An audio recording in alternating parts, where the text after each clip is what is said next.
안녕하세요. 동행쌤입니다. 먼저 구독과 좋아요 부탁드립니다. 고맙습니다. 오늘은 외도 직면 후 강화되는 것들에 대해 다루어 봅니다. 외도와 직면한 부부에게 나타나는 현상 중에 위험한 현상이 많습니다. 오늘은 이 중 세 가지를 다루어 보는데요. 첫째, 가정폭력입니다. 외도 직면 후 부부는 가정폭력을 행합니다. 언어적 폭력은 다반사이고 물리적 폭력도 많습니다.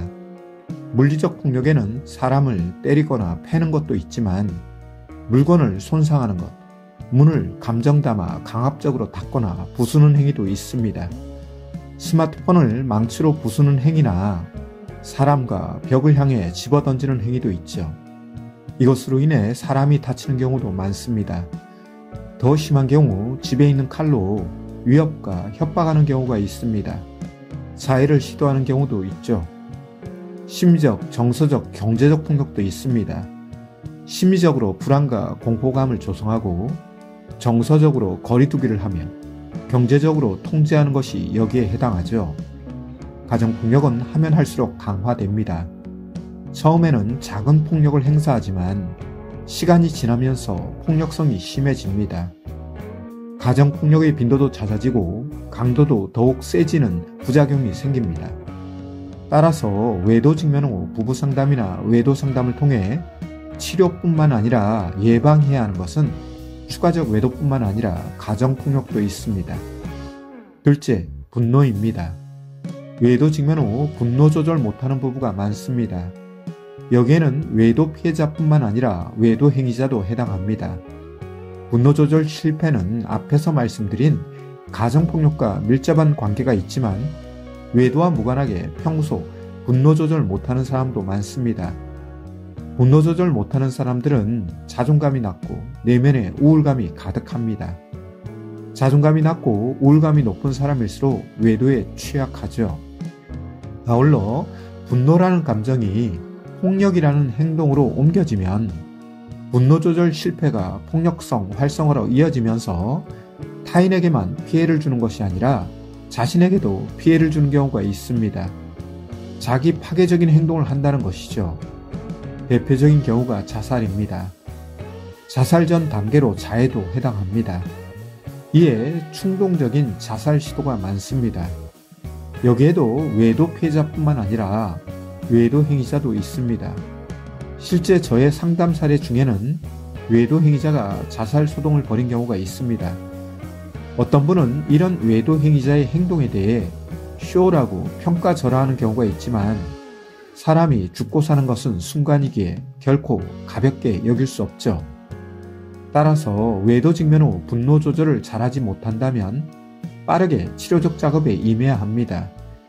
분노 조절 밸브가 고장난 후에 분노 조절에 대한 치료적 작업할 경우 치료가 쉽지 않고 만성화될 수 있게 조심해야 합니다.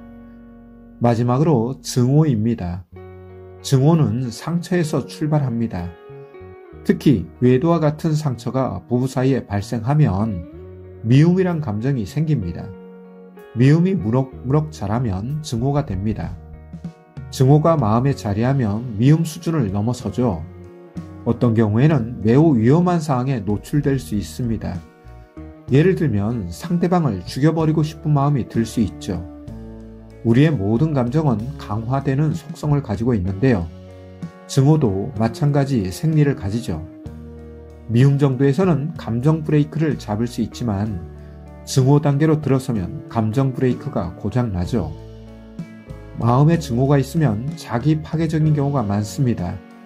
왜냐하면 증오가 타인에게 표출되기 전에 자기에게 부정적 영향을 미치기 때문입니다. 우리 감정은 생각에 영향을 미치고 생각은 행동에 영향을 미칩니다. 행동은 감정에 영향을 미치죠.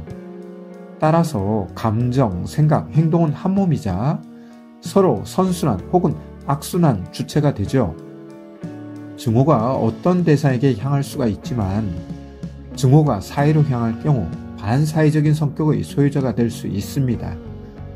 따라서 외도 직면 후 조심해야 할 것이 많이 있지만 가정폭력, 분노, 증오는 더욱 조심해야 합니다.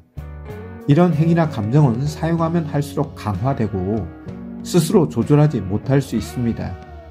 이는 부부에게 위험할 수 있지만 개인에게 위험할 수 있습니다.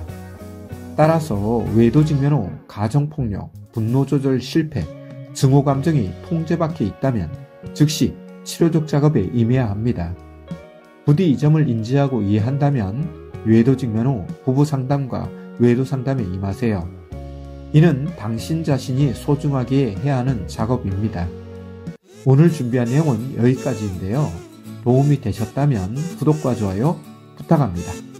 고맙습니다.